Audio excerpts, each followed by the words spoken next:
Greetings and welcome once again to Planners in a Pod with Marupin Katlego. And this podcast is titled Investigating the Dynamics of Informality Within the Taxi Industry. And this is our last episode. It is more of a reflection of what has been discussed in the previous videos and how to then go forward based on the information that we've found. After engaging literature, some stakeholders within the taxi industry, as well as planners, um, I believe that we might have a way forward with regards to our understanding of the dynamics of informality within the taxi industry.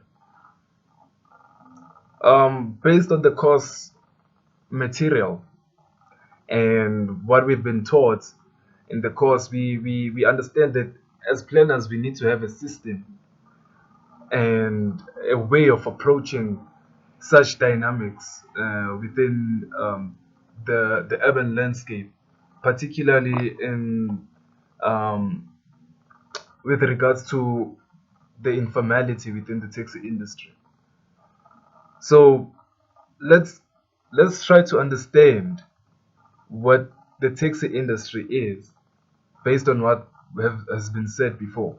So we know that the taxi industry is an industry that emerged out of the necessity to get to economic opportunities and out of the resilience and resourcefulness of individuals within communities.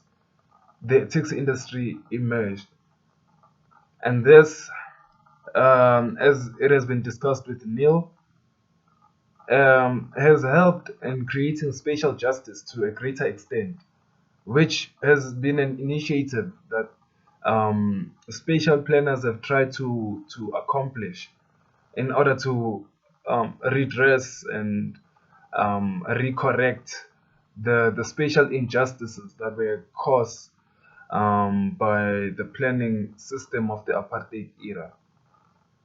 However, what tools as planners can we engage in order to address and plan for this industry? Firstly, for the purpose of this podcast, we are considering the taxi industry as a formal mode of public transportation, as it has been um, given access basically to the public transport sector through a legislation that was made in the late 1980s, and we acknowledge the fact that it is also a formal mode of public transportation, as it has official um, bodies of representation from an institutional point of view. The Santaco, for example, is the representative of the industry um, from a national scale, and then it has taxi associations at a provincial and local scale that represent um, um, each of the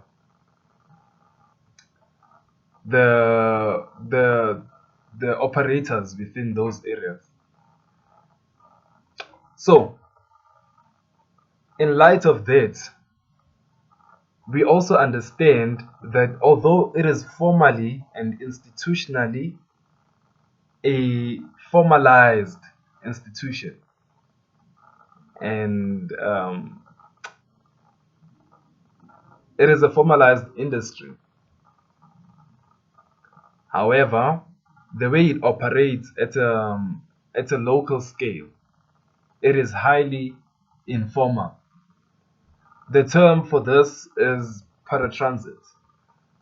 The way it operates in terms of getting people from one destination to the next. It breaks laws, um, and it breaks laws in terms of how to the way they drive, the taxi drivers, as well as the safety regulations that are not followed, in terms of overloading, as well as uh, not having licenses and all of that. But we recognize also that it is an important element, or it is an important component in order to achieve spatial justice, as it has been discussed with Neil. The taxi industry helps to get people from their townships, in most cases, to urban centers. So now, as planners, how do we approach this complex and very complicated um, industry in light of our very rigid and non-flexible planning approaches? So the first approach I would suggest, based on the course content, is data. Planners need to engage the taxi industry through research and data collection, and have a non-bias and um, a non-bias and an out of the box perspective on the taxi industry. Planners need to engage in research and data collection efforts to understand the characteristics and dynamics of these paratransit operations within the taxi industry. This includes studying the routes, passenger volumes, service areas, and operation patterns of these informal transportation services.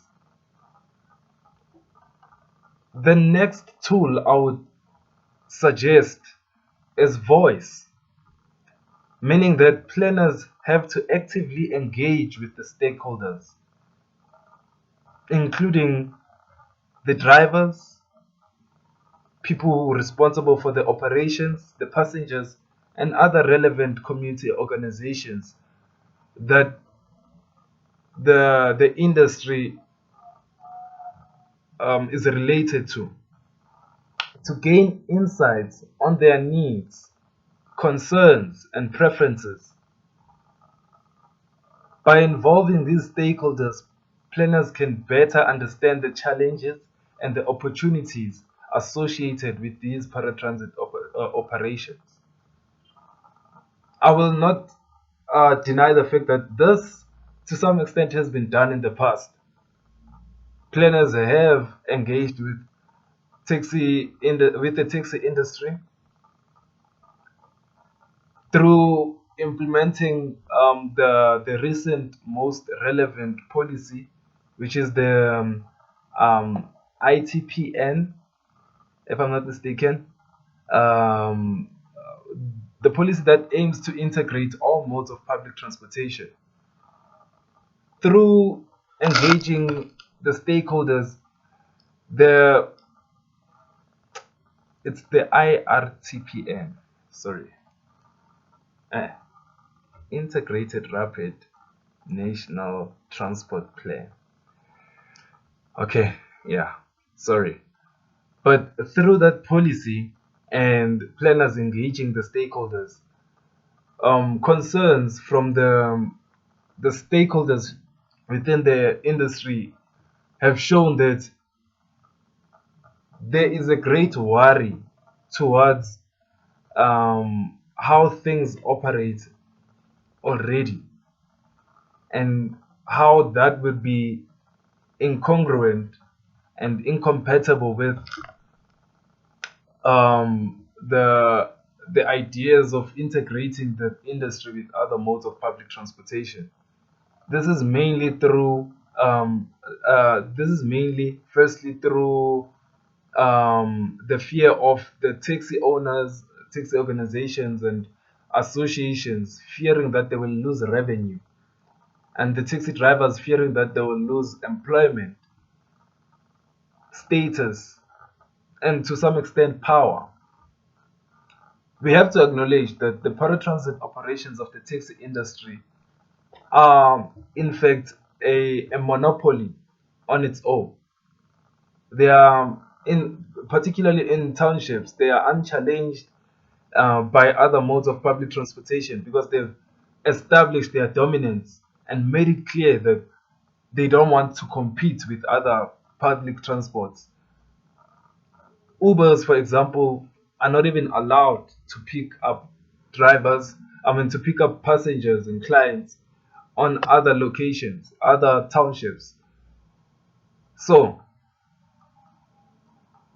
the biggest challenge I would say with voice currently is that voice with voice as a tool for planners is that we want to create, you know, a utopian system or a utopian environment for this industry. However, there is little that we are offering as a profession that would incentivize the stakeholders within the industry to be um, willing to engage with our policies. Like Neil has said,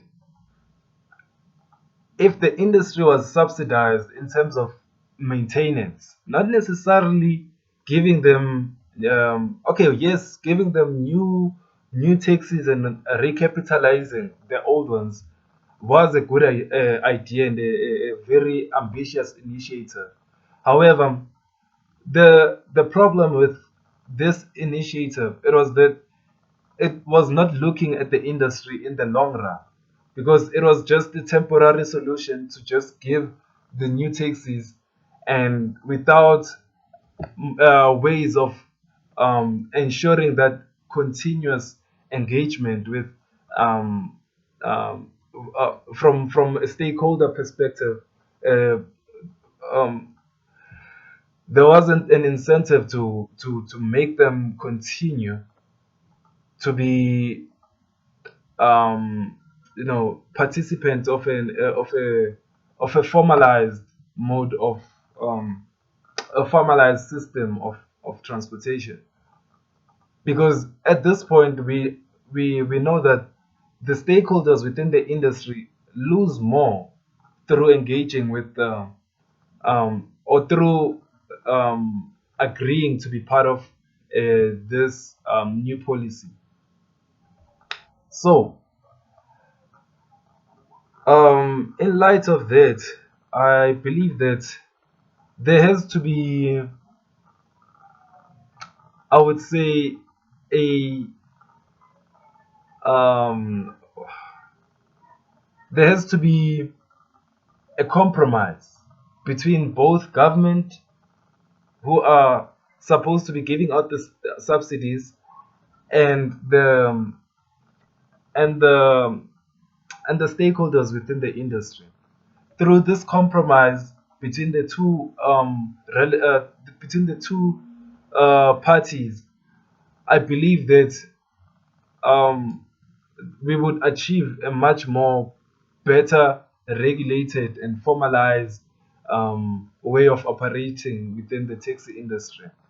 So our role as planners is to actively engage the stakeholders in order to find what really can we get that would or what really can we offer, or what really can the government offer in order for the industry to compromise and to be able to be formalized.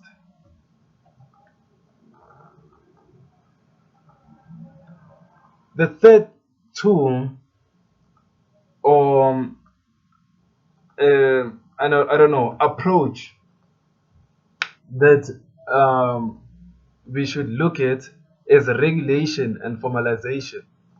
So, based on research findings and stakeholder input, planners need to work towards developing regulations and policies that seek to formalize the taxi industry. This involves establishing licensing systems, safety standards, fair regulations, and operational guidelines to ensure the provision of safe and reliable services. But as it has been discussed before, the issue is that the stakeholders within the industry don't want this.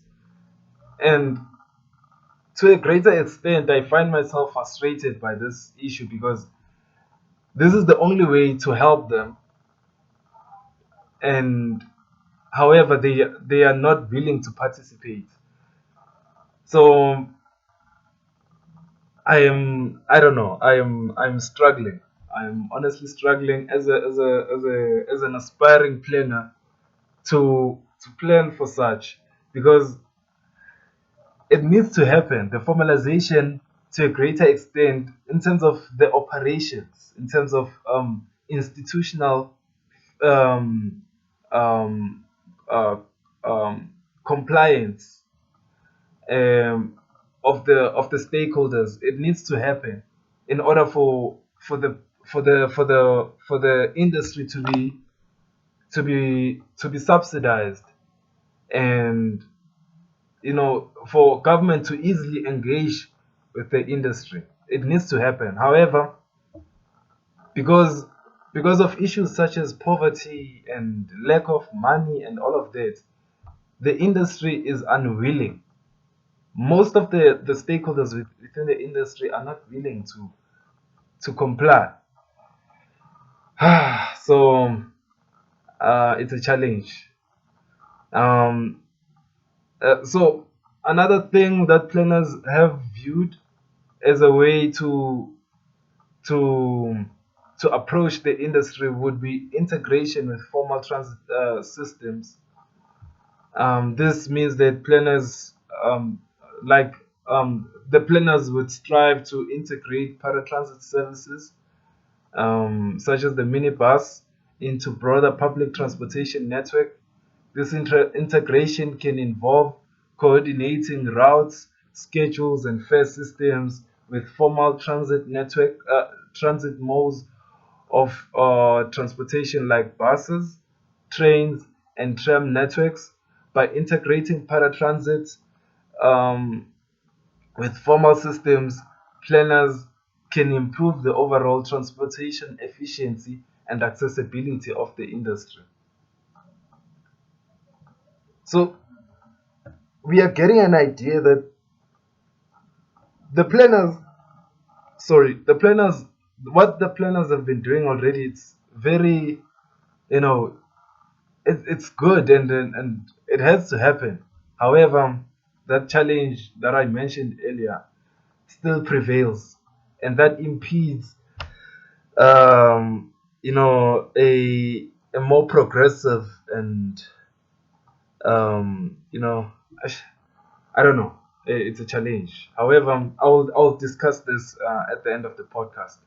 So planners have also looked at infrastructure planning as a tool to help aid the paratransit operations. So planners consider the infrastructure requirements for paratransit operations within their city plans. This includes identifying appropriate locations for minibus taxi terminals, stops, and parking areas. Additionally, planners may explore the provision of dedicated lanes or priority measures for paratransit vehicles to enhance their efficiency and reliability. This is in line with what I'm researching.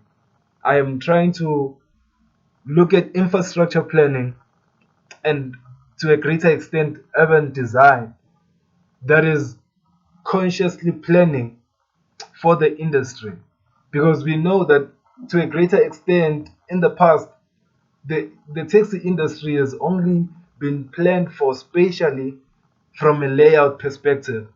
When planners draft down a township layout, they only designate a taxi rank next to a commercial or retail area, and then that's where the planning for the taxi industry ends. And then through my research, I have found that, well, so far through my research, I've found that there are in fact um, other taxi ranks that are emerging out of out of necessity and resourcefulness of the stakeholders within the industry in order to make their operations more efficient. So planners need to be conscious of these spontaneous, um, you know, uh, spontaneous events that are happening within the industry's operations, and we need to start planning such that we accommodate and you know accommodate and integrate, and to a greater extent be inclusive to the way the industry operates from an infrastructure and urban design perspective. So, like I said, accessibility and inclusivity is one of the approaches that planners are prioritizing with regards to the paratransit planning. They work towards ensuring that the paratransit services cater to the needs of all individuals, including people with disabilities, older adults, and other vulnerable populations. This may involve implementing measures like accessible vehicles, training for drivers, and incorporating universal design principles in paratransit infrastructure.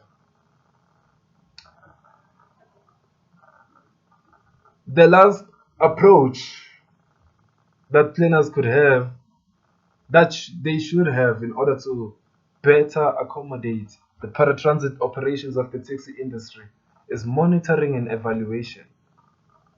Planners should continuously monitor and evaluate the performance of the paratransit services to assess their effectiveness and identify areas for improvement. This includes tracking ridership, service reliability, customer satisfaction, and compliance with regulations.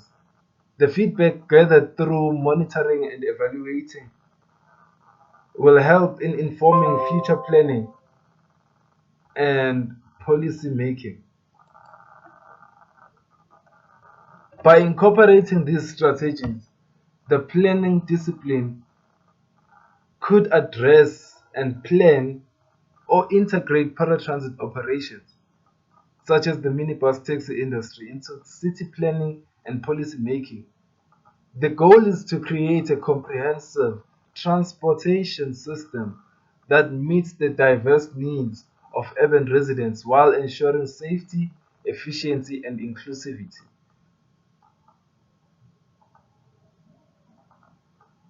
So, um, let's look at the challenges from from the interviews, and so on.